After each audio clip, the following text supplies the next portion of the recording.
Crossing the Wire.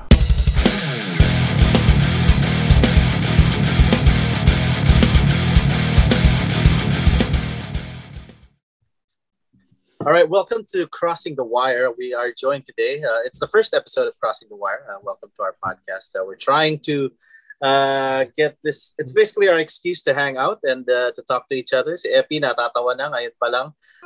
But again, this is Crossing the Wire. We're joined by the guys from Loads of Motherhood.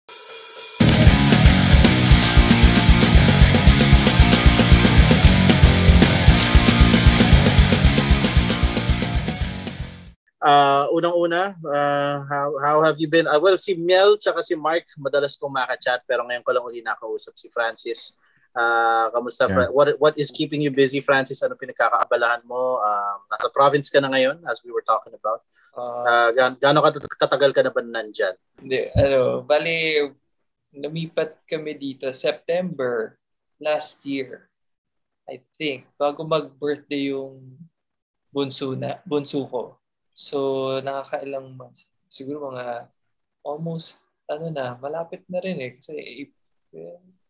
So, hindi ko magaling sa math. So, mga 9. 6 months. September. 6 months. October. February, March, April. Yan, mga 7 months. Galing. Kinamay pa talaga eh. Pero yun, okay naman, buhay probinsya, walang aircon dito eh. So, really? Saka medyo mura yung kuryente, saka mura yung tubig. Yeah, good choice yan considering yung madaming, ayun, nagka-COVID din kasi, kaya okay naman na dito kami napunta yung mga kids, sila, nakaka-bike, Diyan lang kami sa labas, set up kami ng pool. Walang problema. Okay naman. Mel, you're working. Si Mel nasa Makati. Mark has been in the States. Ilan taon ka na ba nasa States, Mark? 6 years. 6 years na rin, no? Bilis na rin, ano? Yeah, because honestly, my last memory of us being in the same room, I think, was the launch, the split EP launch. Tayong 5 were in in the same room. I remember that was my last memory. Actually, nga. I think sa Hooters nga. Yeah. Yung, Before I left nag-hang out tayo sa mo. Hooters eh. Basically, that was your... Tapos kami naman, nasa States ka na nun, Mark. But kami naman ni Mel tsaka ni Francis, nakita kami at Niño's wake. Which is probably one of the biggest factors why we started this podcast, if you will. That's right. This is our small way or excuse to get together to talk about stuff, the past, and then moving forward from yun. Again, unfortunately, Niño passed. Was it 1 year na ba o magto 2 years? Last year, yeah. It's been over a year. Feb 28th of 2020. Feb 20. Right before no, the 27. pandemic. Yeah, right before Right a couple of weeks before. Because I remember nung nandun tayo sa wake, pinag-uusap. Like, COVID was part of the topic na rin, di ba? Hirap na, people are getting sick and whatnot. Pero again, we decided to call this podcast Crossing the Wire. Basically, we had a bunch of other names na kino-consider, pero we just figured, Crossing the Wire would be like it meant a lot to us, not just because it's a load song, but especially like for me and for Marvin, we weren't members of Loads, but it was something that we really identified with the 4 of you, no? Take nyo kami through the history of Loads of Motherhood, like what's the main version of how you got together, how you met each other, how the band started. Was it always the 4 of you, or is this like a different lineup, or like what's the basic history of Loads?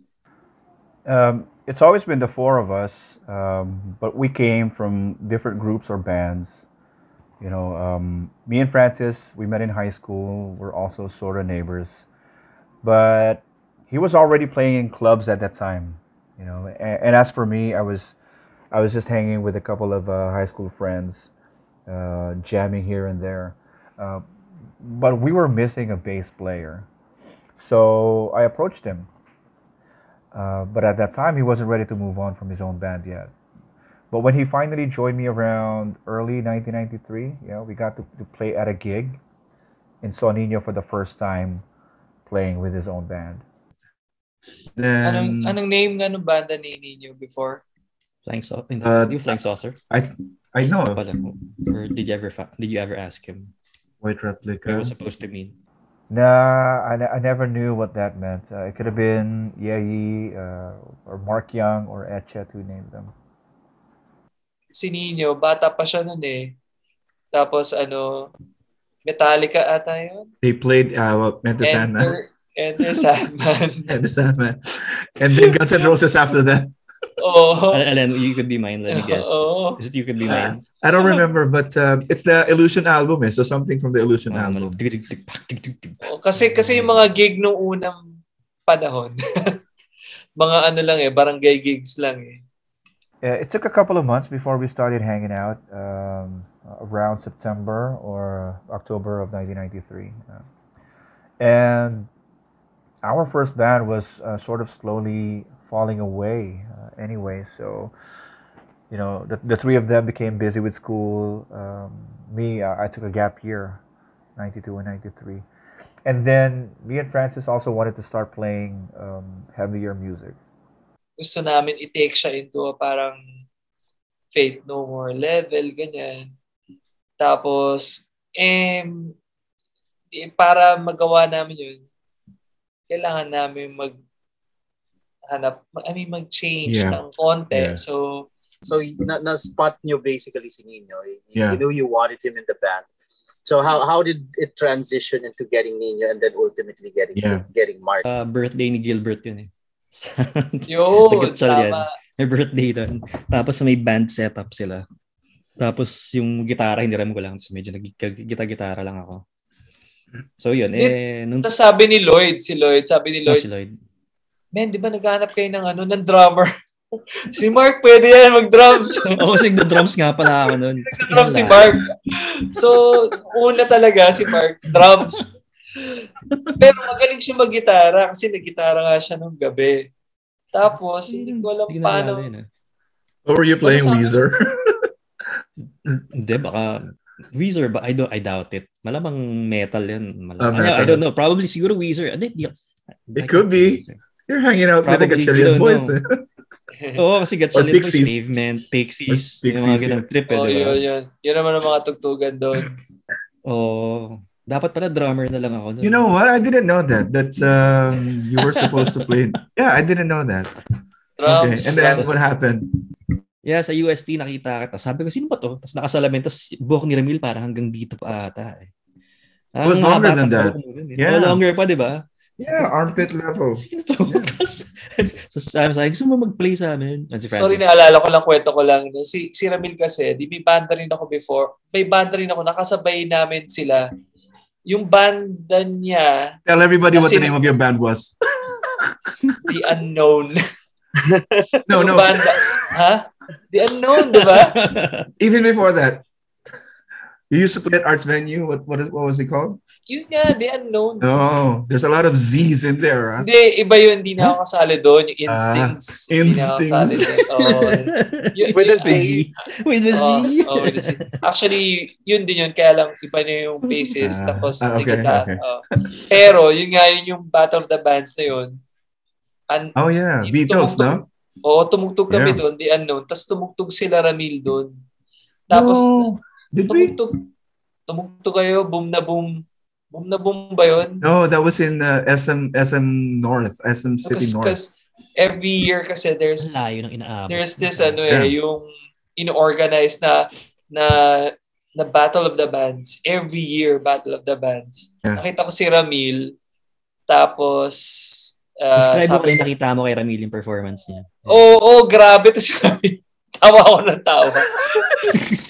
Ay, pwede mo magmura. Yeah, that's fine. No.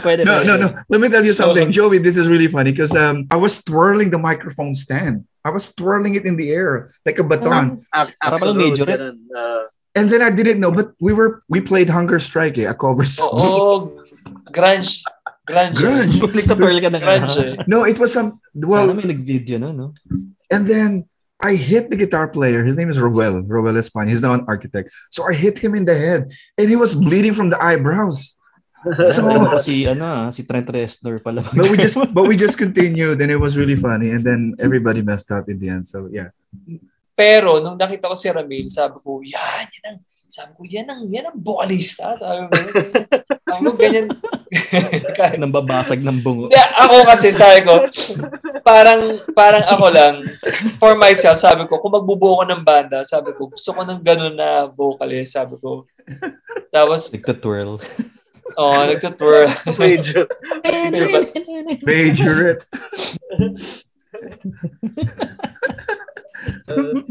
Pero di ba, you were at a party. Oh, yeah. Sa USD nga. In-approach ako ni Mel. Kasama ka ba dun, Francis? Yung kay Probably Mel, not. Probably not. Tapos Lloyd. parang wala akong idea si Mel parang sa akin. Gusto mag-gitara sa amin. Sige, wala naman ako banda eh. Sige. Yeah, I remember that. So, yeah. Next scene sa bahay ni Epi with Niño. I think that's Was it? The next. We met at Francis's house, but we practiced at Perfs. First time talaga nag-meet yung buong banda sa kay Epi talaga. Oh, yeah. Okay. Sa bahay. Kasi birthday pa ata. Dahil alala ko may pansit. I think parang first time nag-meet si Mark at saka si Niño. Tapos nag-jam ng phone. Hindi ko alam kung nag-jam pa tayo or... Yeah, nag-jam kami konti. Kasi doon parang, medyo nagkaano na kami na parang, anong trip mo? Sepultura. Ako rin. Anong trip mo? Slayer. Ako din. Talaga? Kasi dugdugin natin. So parang yun nalyari na. Right. That's true. Si Mark talaga at saka si... That leads me to my next question. Like, so you found each other, nagkahanapan na, na-establish na okay, gusto nating maging grupo and whatever. Naalala nyo ba yung mga unang tinugtog nyo? Like, was it covers? Was it... was it the class? Kasi like loads of Motherhood is sort of like known as, for lack of a better term, it's sort of like it got lumped in with the hardcore scene. You were playing alongside hardcore bands, but then you weren't really like strictly a hardcore band in sa sound. It was a lot more than that. May pagka there was definitely metal influences and whatnot. Pero like prototype loads of Motherhood. Ano yung mga unang tugtog na naaalala nyo? Was it all originals kaagad, or did you know that you wanted to write original songs already? After we met, I think the underlying priority there was to establish friendship, build chemistry, and then jam as much as we could. We more or less had an idea already that we were going to play heavy metal music. Okay, I remember parang direction dapat natin, wasn't it supposed to be like Green Day or something? Parang if I remember, Fate No More, diba, like what you guys said? Green Day. Or was that some other band? I don't know. Pero yun nga, nung si Niño siya yung nagdala ng mga mixtape, diba? Yeah, si Niño nagdala siya ng mixtape, tapos ganda natin to. Tapos first thing he played was Acid Rain. Tapos parang actually, that's a good idea. Sabi ko, okay, sige. Sabi ko, walang lead guitar, puro riff lang. Sakto. And helmet. At saka, yung Sick of It All, yung pinarinig niya sa atin. That's true, actually. Yeah, DRI, Sick of It All, MOD.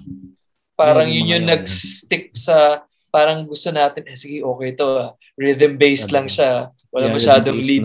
Walang lead. Sabi ko, sakto sa akin to. Hindi ako magaling mag-lead. Sabi ko, sakto. Come to think of it, we relied on Niño's recommendations a lot. He had a huge collection of different types of music, and from cassette tapes to CDs and then vinyls. And the direction that we followed came from his sound trip, essentially. Yung foundation ng music, yung parang kung saan pumunta yung banda, sa kay Niño nang galing yun because of yung wide knowledge niya sa music in general. Marami siyang pinapakinggan from 70s to death. Ang dami. Yeah, ang dami pinasok. Like mga Coroner, yung mga ganun papasok na mga Fudge Tunnel.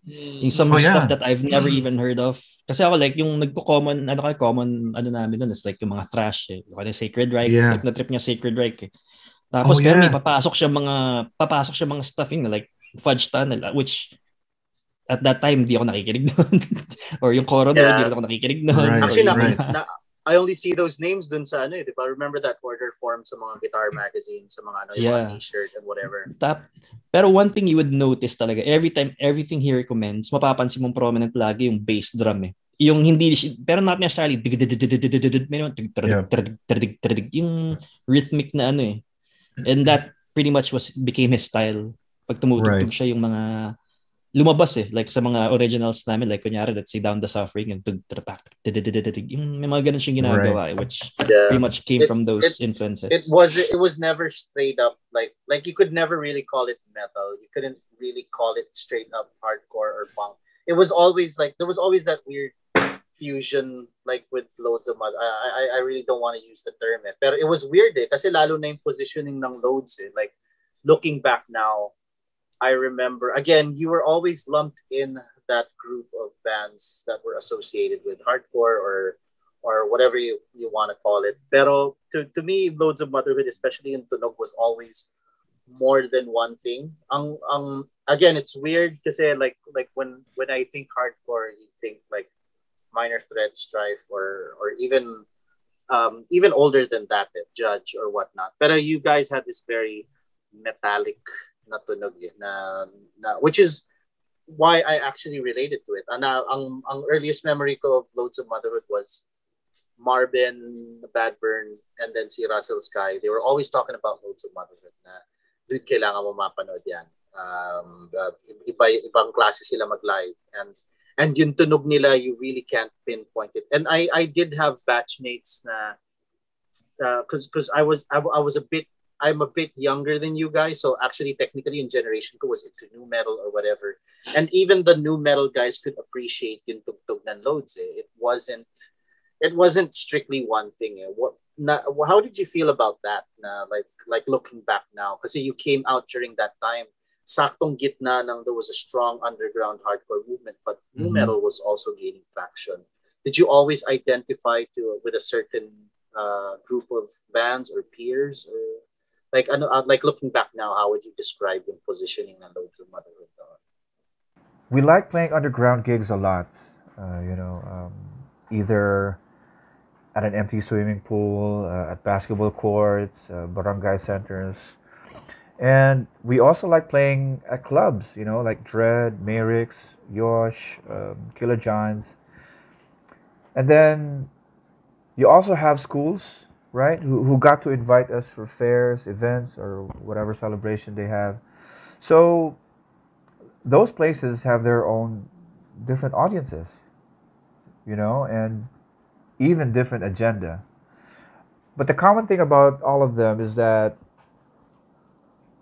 when you play hard, you get really appreciated. And we always played hard. So event organizers started noticing us for, I guess, the entertainment value that we could provide, and we started building networks with different bands, many bands, So, but as far as we were concerned, any gig was a chance to perform at a high level, and we didn't concern ourselves about being labeled or box typed. Sa akin yung sa sound, paano ba? Kasi what was good was like we could play with anybody. We didn't really care. Kunyari, may one time tumugtog kami puro death metal. Pero kasi para sa akin, parang I feel like we thrive sa mga nights na wala kaming kapareho eh. Kasi parang shock value din. I love the shock value. The shock value lang like, yun nga, puro death metal. So everybody has long hair. Everybody's like playing the... Okay, cut lang tayo sandali. Can I finish my ano? Yeah, go. Sorry. My thought. No. Wala kasi yun yan. I lost It's time for the jokes. It's time for the jokes. Sabi ko, parang I think we thrive pag yun nga, iba-iba. Yun nga, like kunyari, may night puro death metal. Tapos yung masarap yung feeling na you would win over the crowd. Kasi may times na yun, puro death metal kasabay mo. Tapos, syempre, di naman nila alam yung tinutugtog mo. Parang, lalo na pag nakita nila si Francis, nakapang hip-hop. Tapos, nakita nila si Mel, nakabonnet na pula. Tapos ako labo ng forma ko. Tapos sila parang parang hindi sila pasok sa group. I mean, they don't look like us. Pero they sound like us. Tapos they perform na parang they don't perform like us. Kasi syempre, or they do perform like us. Kasi grabe, kung headbangan lang naman, lumalamang kami. So, para to win over the crowd. Tapos may times naman tutugtog kami. Kasabay namin mga, well, not even heavy bands eh. Like, No Zone ba? May times ba tumutugtog tayo sa No Zone, yung kay Rommel? Mga kasabay natin, mga shoegaze, may kasabay tayo. Or Midnights, kasabay namin, Razorback, or minsan kasabay namin yung si Francis Magalona. So, the best sa akin yung ganun kasi parang na-expose kami sa ibang tao, pero at the same time parang napuprove namin na we may sound like this, pero I think we can still put on a good show. You know, we can show them how to do it, diba? So that's what I think. Saka gusto namin maging parang international yung dating. Yung gusto talaga yung namin. Gusto namin if we play, let's play our brains out, parang ganun. Para hindi lang, ayun, talagang makita mo talaga na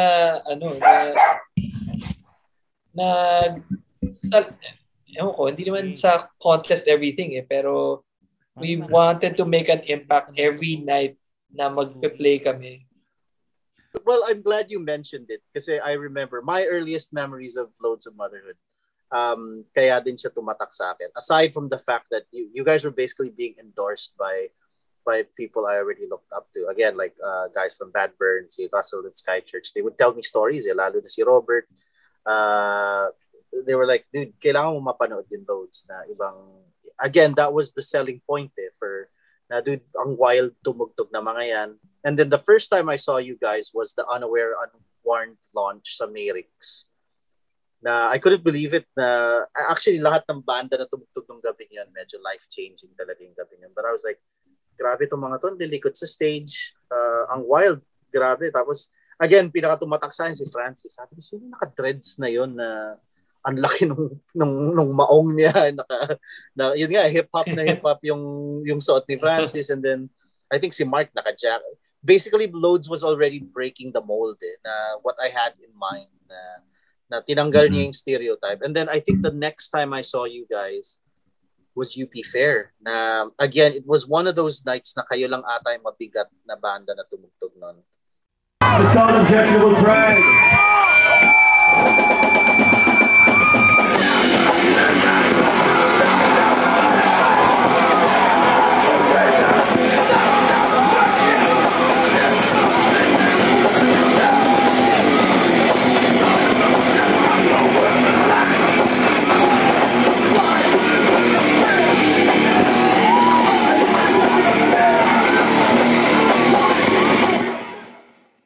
Si Robert pa ata yung pumalo sa inyo during that UP Fair na kaya that's why I took notice. Sabi ko, si Robert ba yun? Sino yung pinapaluan niya? And there was Loads of Motherhood. And again, you were especially that one UP Fair that's on YouTube na sobrang wild na people were going wild during your shows.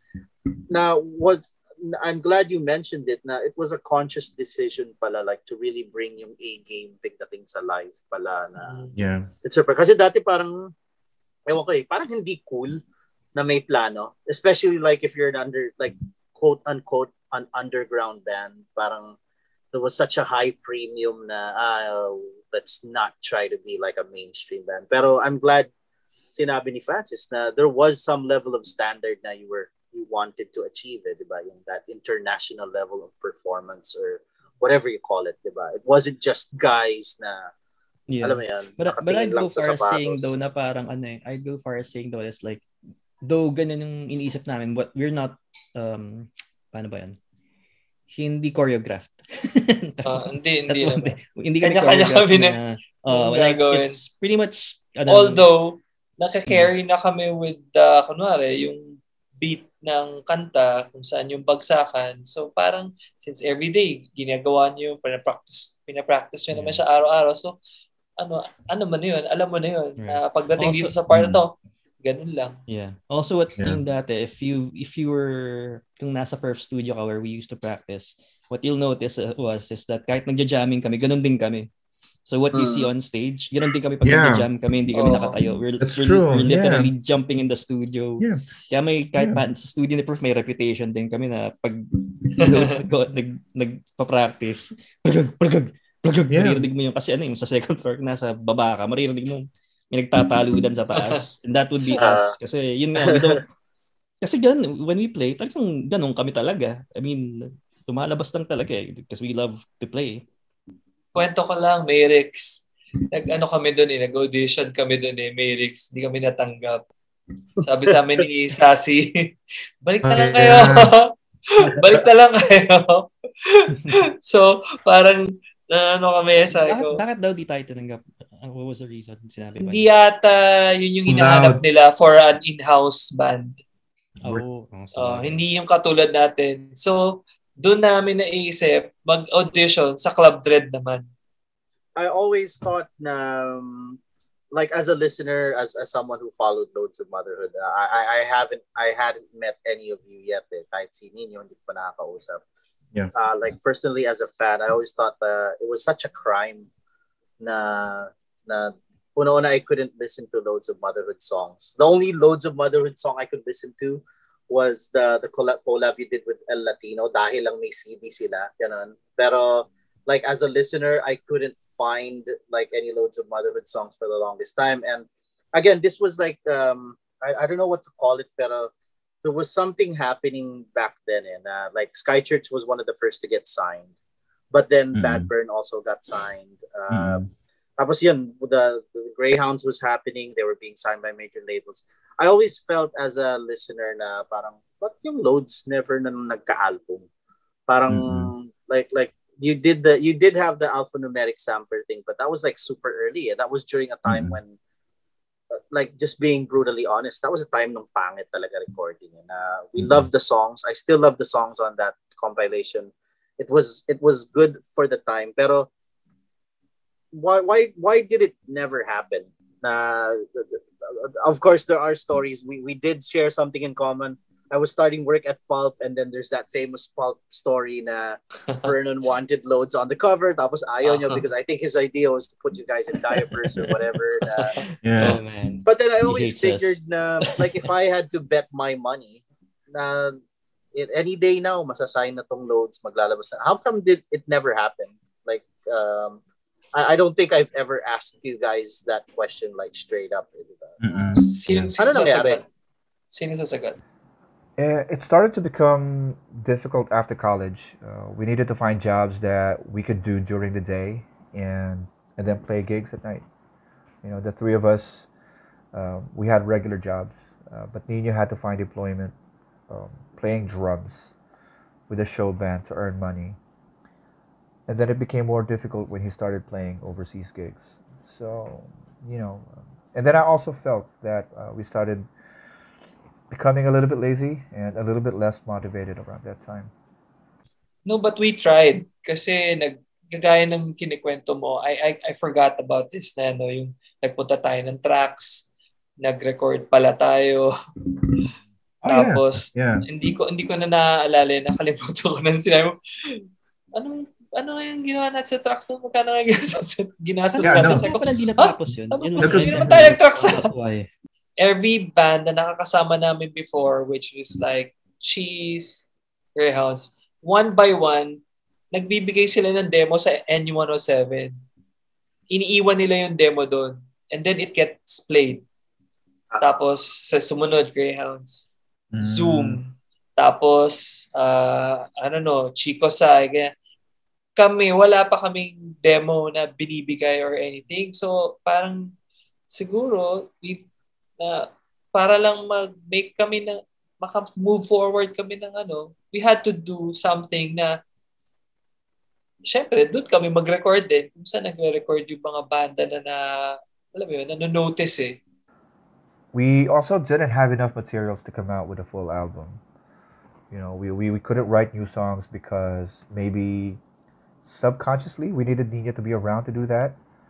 Although we managed to make one with Kiko de la Luna, who was incredible. I don't remember how the song goes anymore, unfortunately. Looking back, kasi I remember thinking to myself, again, as an observer, no, sabi ko, buenas na loads, no? Ang gagaling nung nakukuhang drummer. Because if you go through the lineup, when Niño, I only watched Niño once, nung umuwi siya ulit sa Merix, doon ko napanood. But then I'd watch you guys. You played with si Hill, Hill LOC, who at the time in his youth, he was good. Like as a kid, nasabi ko galing neto na ano. He played with Pepo, who also played with LOC na Orig. Nasabi ko galing din itong si Pepo, buenas. And then people who'd pinch hit, the magsasub yan, si Robert na nakukuha niya, si again si Kiko De Luna is also a really good drummer na. So I was always yun nga and nasabi ko okay, hindi na si Niño, but then I was always waiting for something. Tapos I remember you guys played SummerSlam. And I was like, oh, finally, they finally hit the big stage. The thing is nga, we had these great drummers, pero we couldn't really pull them. Kasi parang naging session lang eh. They study the songs, they show up when we have a gig. Pero never yung like jam talaga na parang, oh, let's make a song. Like si Kiko, yung talaga yung nahatak talaga namin na, tayo, you have to sit down with us talaga. Tapos gawa tayo ng kanta. I remember doing that talaga na parang magsasmoke out pa kami ni Kiko sa likod eh. Tapos gawa tayo ng mga songs. Okay, so we were able to make like 3, I think, or 2.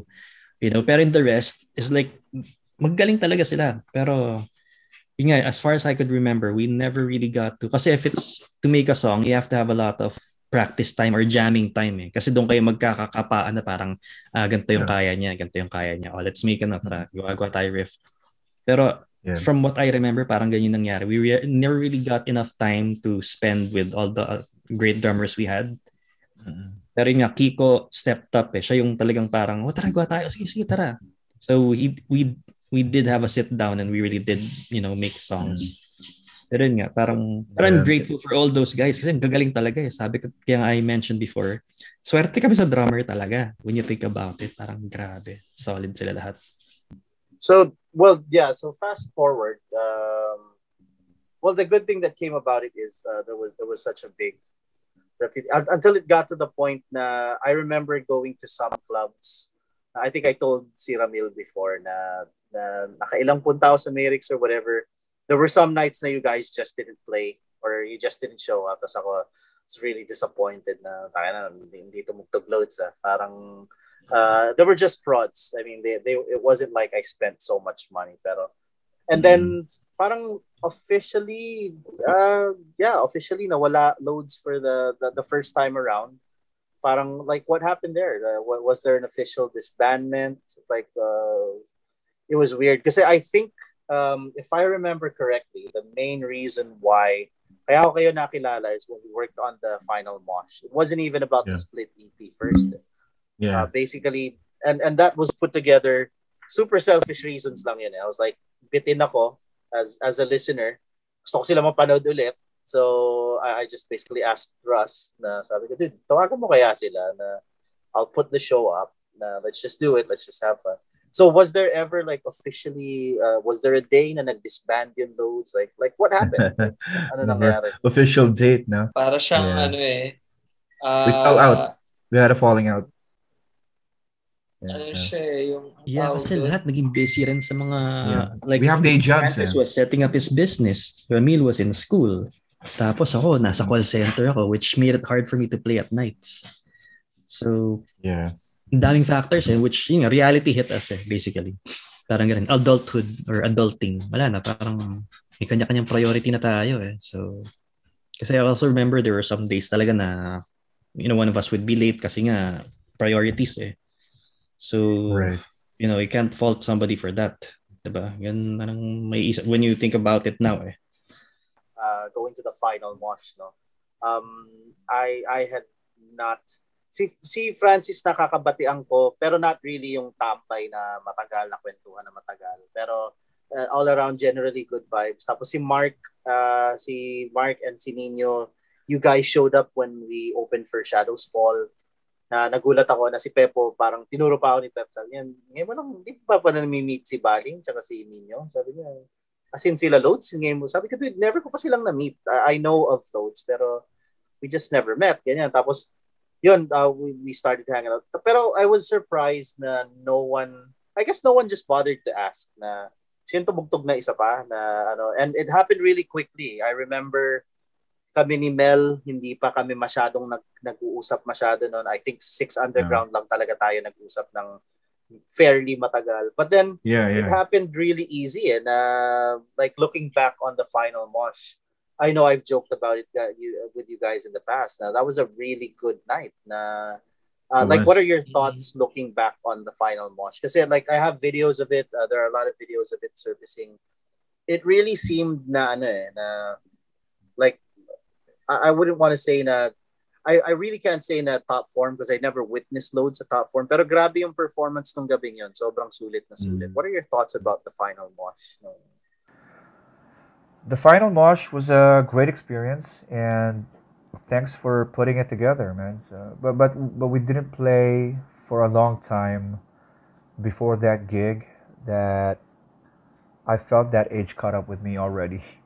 I had back pains, neck pains, all sorts of pains in the body, and I couldn't groove as much as I used to.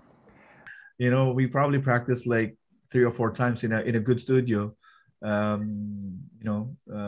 with good gear.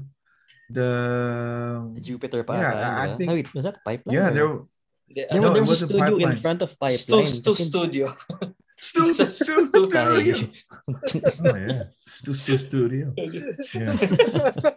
Oh yeah, that's true. So with Niño being around, there was a lot of energy and excitement. I think talaga siya talagang meant to happen na pagbalik niya si Joey, inorganize yun, ganun. Kasi hindi namin naiisip yun na tugtog nga tayo ulit, ganyan. So, nung binuo yung final mosh, parang sabi ko, sige, okay na. Maganda to na, para, kala pa nga namin makakabalik kami ulit Yung parang, baka makatugtog. Pero, tingin ko, at that time, hindi na rin talaga kasi si Niño, he has, priorities na talaga. After that gig, meron na siyang ulit lipad. Yeah, if you talk to Niño then, makikita mo talaga you could hear, maririnig mo talaga nun na or every time after that, yung regret niya na he had to leave kasi talagang he really loved the band talaga. The times na kahit nung ni-record namin yung Objectionable Pride, yung mga times na he just loved the band and he couldn't pero he couldn't do it He had to make money talaga yun talaga It's funny how you mentioned that kasi kaya siya the final mosh. It was also a transition then actually. Kaya nga perfect like just 2 bands. Alam mo yan, Sky lang saka Loads and then ubusan lang ng kanta, parang play as many songs as you want. Ganon, tapos yun, nod nyo kayo and that's it, diba? That was really the plan. Kaya nga final mosh. It was funny. Tapos I remember at that time na it was also a fork in the road na rin for Sky na si Kuya ayaw niya na rin talaga. Sabi niya, last na to like sabi niya, from here on, ikaw na. Ayaw ko na rin talaga. Sabi niya, but I will play because it's a Loads thing. Sabi niya, basically, batchmates, whatever. Yeah. Tapos, the what became the joke was, yun nga, the final mosh was yung Magic. And then, when Objectionable Bride came out, kasi it just made sense. Again, it was another selfish endeavor na ako parang, okay, well, hindi naman sila magre-reunite. Pero i-record na natin ng tama yung mga kanta para naman may mapakinggan tayo. Plus, Niño loved the idea kasi it was a souvenir. Sabi niya, para pag umalis ako or pag tumanda kami, meron kaming expensive souvenir, no? Exactly. Tapos yun. But then, yun nga, everything.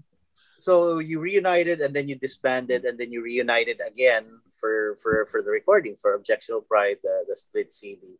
So, what was that experience like looking back now? Because I remember, I don't know if it's accurate. Again, this is my point of view. The loads just seem to be all over the place na talaga nung panahon na yun. I know that, alam ko si Niño meron siyang pressure kasi may, na siya nun alam niya nang aalis siya He knew he had to leave. And then, it was so hard to marry all of your schedules na... Oh, yeah.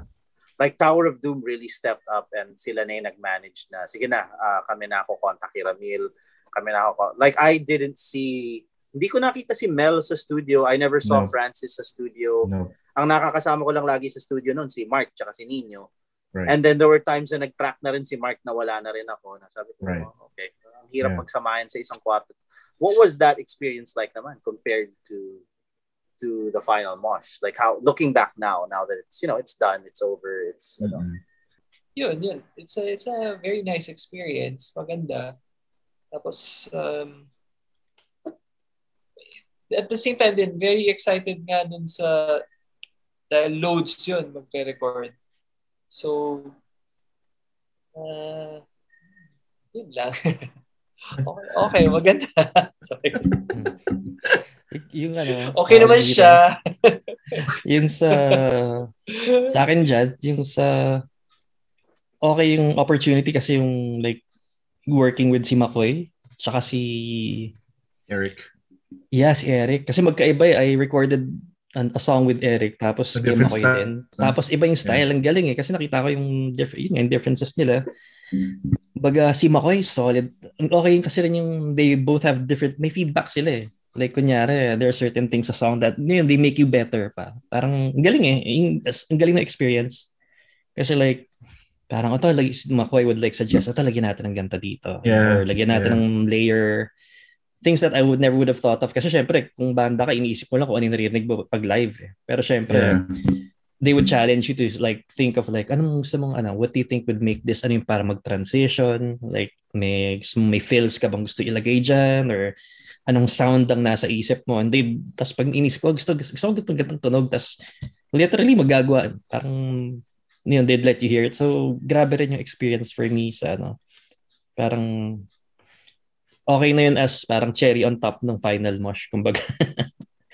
Kasi finally recorded it, di ba? So, parang okay na, at least may marka naman tayo, Mm-hmm. So, okay.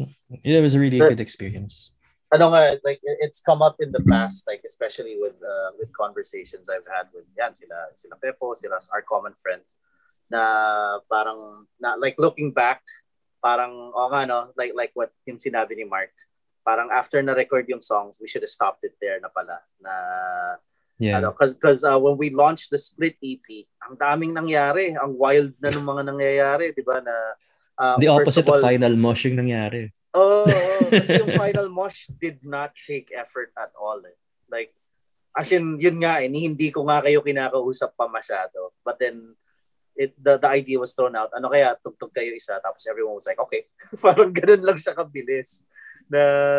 With the split EP, so many things happen. Una-una napalian si Francis.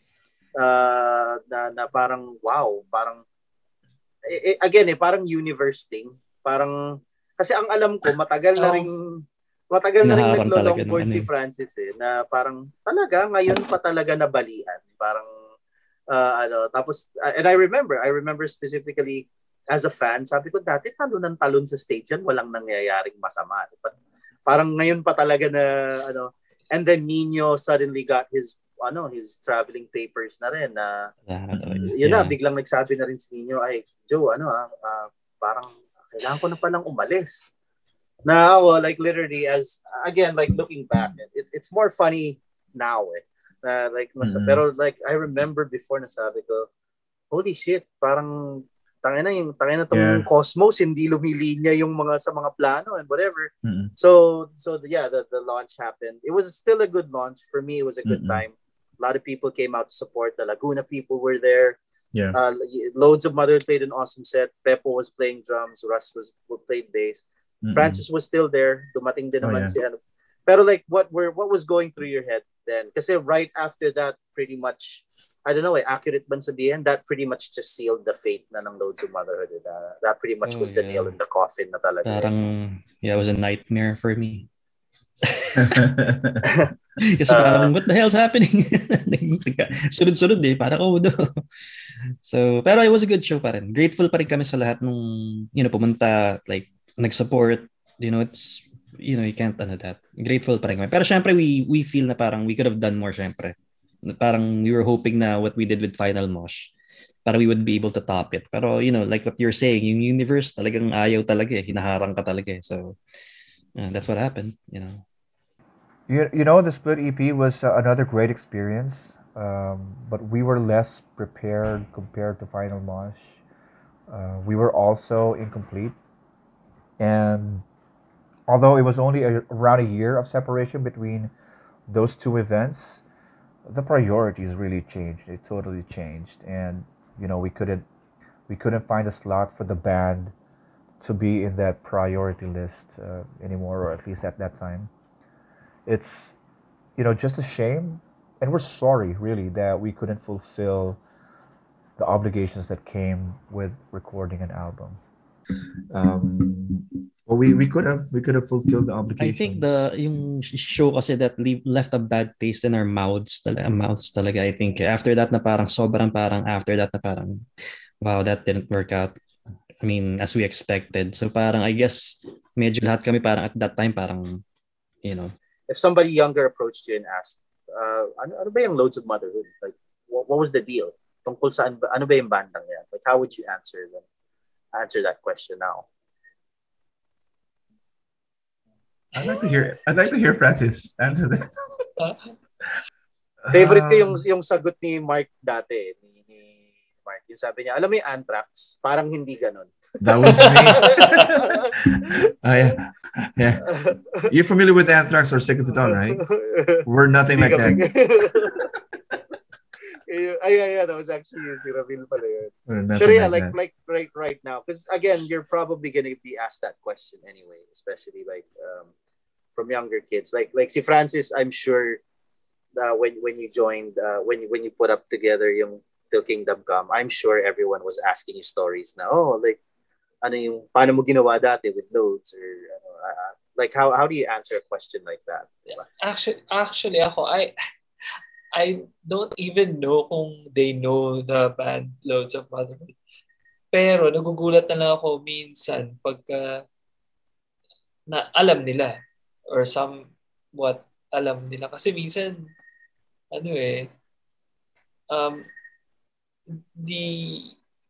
parang, kasi siguro underdog ako dun sa grupo namin dahil hindi naman ako kilala So, hindi katulad ng mga naging ka-member namin doon na kumare, they came from this band. So, pag sasabihin nilang Francis, Loads of Mother, minsan mismo, parang nahihiya na rin ako pag nasabihin kasi mamaya hindi naman nila kilala yung Loads of Motherhood kasi syempre, baka hindi naman nila naabutan yun or whatever. So,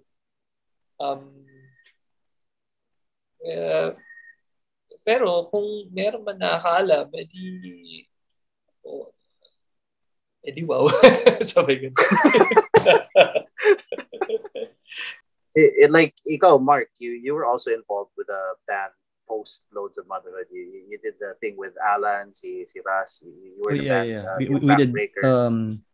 Remember that? Pati nga si Niño yung nag-drums nga di ba? Yeah. What were you guys called? I forgot the band. Ano pangalan natin ang Joey? I forgot the band. I don't even remember the name. Pero... Tapos nag-cover pa tayo ng mga Madball. Tapos nagsagiho pa tayo one time. I remember. It was a phrase, right? It wasn't just one word. It was a phrase. No. Kami ni Marvin. Tapos si Paolo Sin yung bassist. Yeah. Was it At Times Provoked? Yeah. At Times Provoked, yeah. Times Provoked. Times Provoked. Masaya din. Like, we had one gig, di ba? Once lang. One gig. Yeah. One off lang Tapos bumounce na rin si Niño. Kasi what was surprising to me, I always figured that all of you would do something Pero pinakagulat ako kay Mel. Like, Mel just... disappeared. You dropped off the map, di ba? I was expecting you'd record something or... Sorry.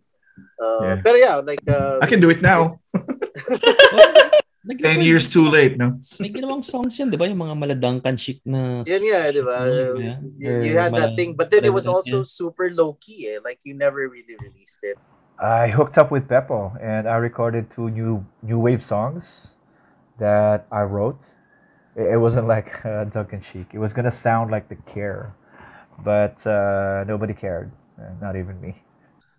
So, well, looking towards the future, naman, like I know it's a pretty useless question, and I answered this question myself when asked about my own band. Pero, is there something to look forward to, like when it comes to Loads of Motherhood? Is something I know? Well, unfortunately, wala na si Niño, and I know he's a big factor din talaga. Like when you say Loads of Motherhood, I think all 3 of you agree na it has to be Niño, it has to be. But are there unrecorded tracks?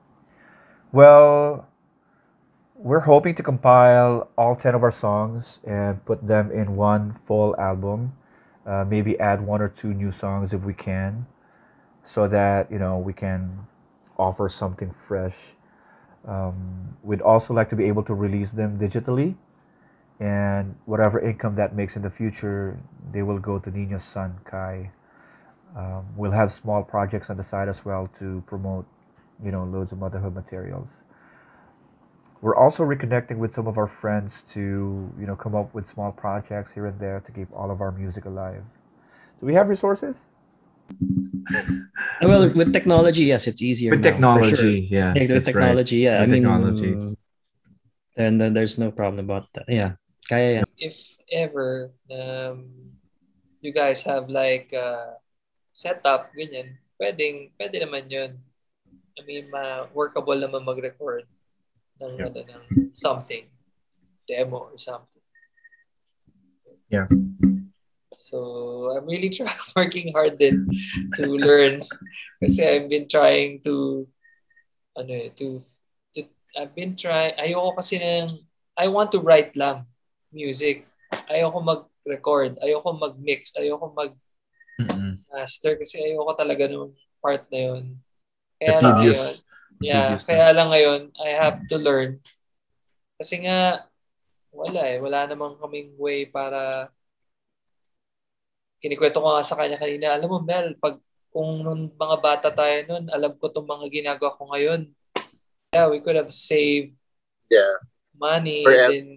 For everyone. I mean, siguro kung easily lang, within reach lang yung pagre-record, punta dito, tara, record tayo, kasi anong gagawin ito, ganyan. Yung ganun ba? Yeah. Kaya lang, hindi naman. Pero, hindi pa naman late lahat. So, kaya natanong ko nga siya kung kanta ka na ba? Sabi ko, kaya mo na ba? It depends, Mark, you're off mic. Naka-mute ka man. Yeah, I was gonna say, see, you can sing in the bathroom tapos mic. Parang magandang setup na lang, Yeah. Kaya ngayon, ang daming cover, di ba? Nabuo yung mga cover na... quarantine jams. Oo, quarantine jams. Ikaw, kanta mo to. Ako, na-invite din ako. Bass ba to? Sige, wala naman akong gagawin Bassan ko lang naman. Sige. But yeah, at least the good news is, again, as much as we all miss, ako late in the game na pero like I really bonded with si Niño din talaga like during his last years diba? So I guess the good news is, I mean, if Niño hadn't passed very early and he was joining us now, I'd probably think na parang final mosh na naman like as it'd be really funny lang talaga na tara isa pa sige kasi as I remember I got so much flack for that and akala ko ba final mosh ba't gumawa ka pa ng dami kong nasabi ko wala, nagbago lang isip namin, bakit ba parang wala namang masama or whatever but then I mean unfortunately we all like miss Niño na sabi sayang nga diba parang if he was here we'd probably be doing something again like another project but at least the good news is it's not totally off the books na I know the three of you, especially like during Niño's wake, si ikaw, Mel, and si Francis, you were basically, I really could see that you guys were really like part of the family talaga. Like his family treated you guys. Pati yung mga kaibigan ni Niño, I guess the good news is, I guess that's the thing with Loads of Motherhood, no? Like you never really know, is that a fair assumption? Like with Loads of Motherhood, it's always up in the air. It's not really a no, but it's not really a yes. Not a yes either. Yeah, you can say that. Yeah, so tiyan lang Like kung nag-line up na naman ng stars. Yeah, palagi kami ganito There was a time na alala ko, parang napunta kami sa there was this bar sa Sukat. Tapos pinatutugtog nga tayo. Tugtog kayo. Nanood lang talaga kami. Pero magkakasama kami. What's that? Yung sa bar nila... Yung birthday ni Jeff?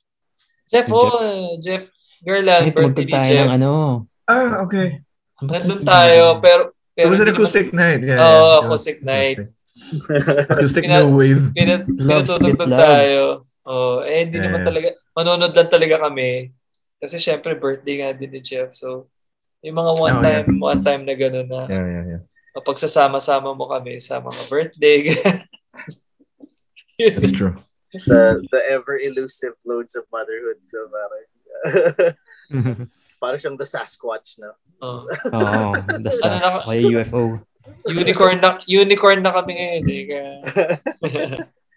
So pretty much I'd say yung prime talaga ng band was like college days, no? Kasi we didn't have priorities or work, no? Yun yung time na kompleto kasi tayo eh.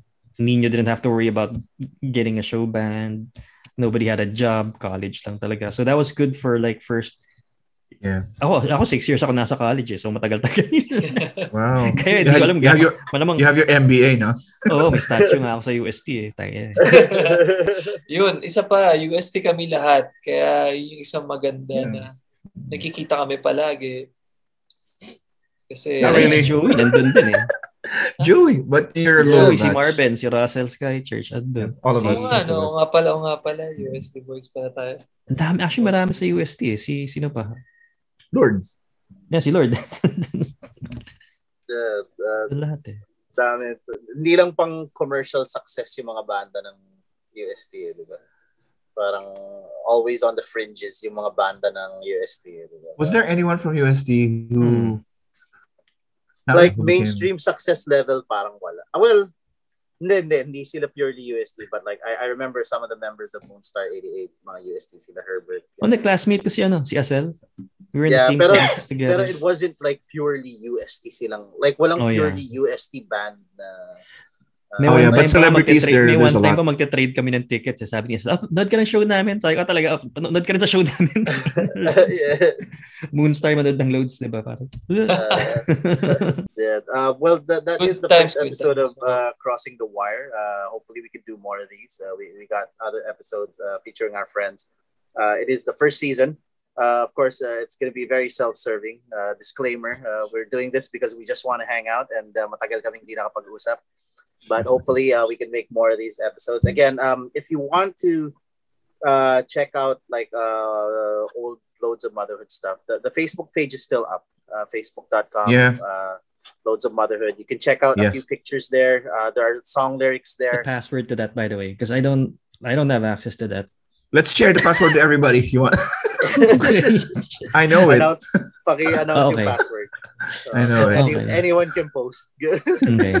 But yeah, if you want to read the lyrics to some of the songs, if you want to find out kung anong kinakanta ni Mel, or you just want to see pictures of past gigs, I think some of the last pictures on there were the final mosh and the launch.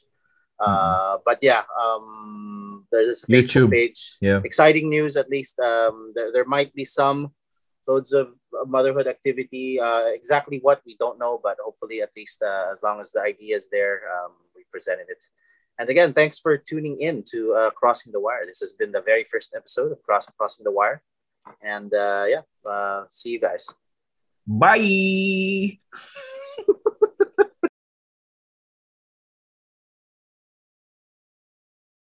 Crossing the Wire.